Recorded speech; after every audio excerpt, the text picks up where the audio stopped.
नमस्कार विद्यार्थी मित्रांनो, आज आपण आपल्या मराठी पाठ्यपुस्तकातील पाठ क्रमांक 8 कुंदाचे साहस याचा अभ्यास करणार आहोत। या पाठामध्ये कुंदा ही लहान मुलगी असून तिने आपल्या मैत्रिणीचा रजियाचा जीव कसा वाचवलेला आहे हे आपण पाहणार आहोत। तर चला पाहूया कुंदाचे साहस। पावसाळ्याचे दिवस होते। झाडे शेते सर्वच हिरवीगार झाली होती। सर्वत्र प्रसन्न वातावरण होते। गावातल्या सोना नदीला भरपूर पाणी आले होते। पावसामुळे नदीचा प्रवाह वाढत होता।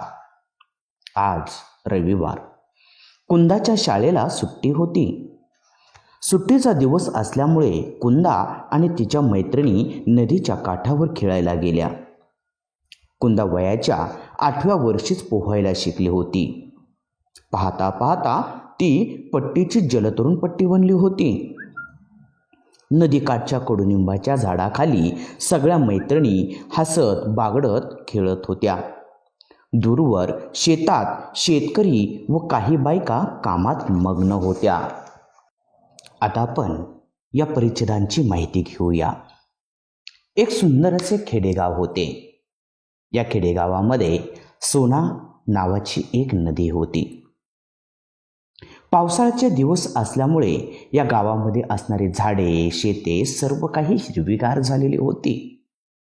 गावातील वातावरण पावसामुळे प्रसन्न झालेले होते। पावसाळ्याचे दिवस असल्यामुळेच नदीला भरपूर पाणी आले होते। नदीचा प्रवाह वाढत होता।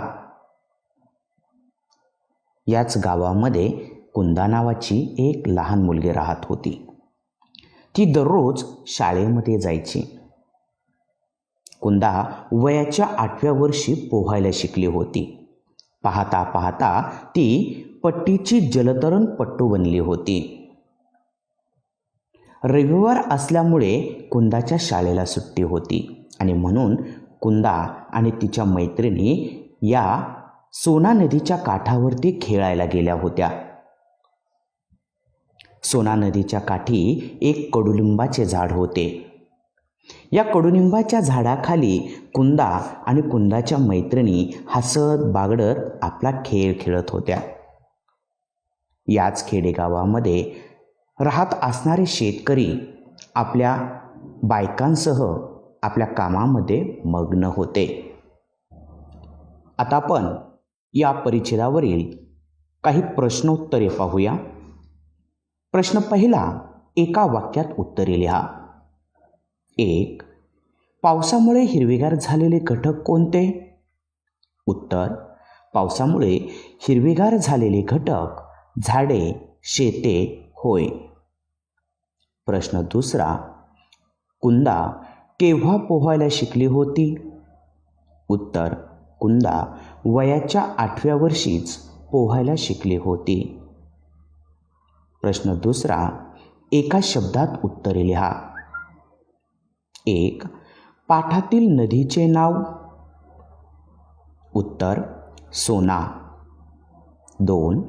शाळेला सुट्टी असणारा दिवस? उत्तर, रविवार। 3. पट्टीची जलतरणपट्टू असणारी मुलगी? उत्तर, कुंदा। नदीकाठी असणारे झाड? उत्तर, कडुलिंब। अशा प्रकारे कुंदाला रविवारी शाळेला सुट्टी असल्यामुळे कुंदा आणि तिच्या मैत्रिणी नदीच्या काठी खेळायला गेलेल्या होत्या। आता नेमके पुढे काय होणार आहे किंवा घडलेले आहे हे आपण पुढील तासामध्ये पाहूया। धन्यवाद।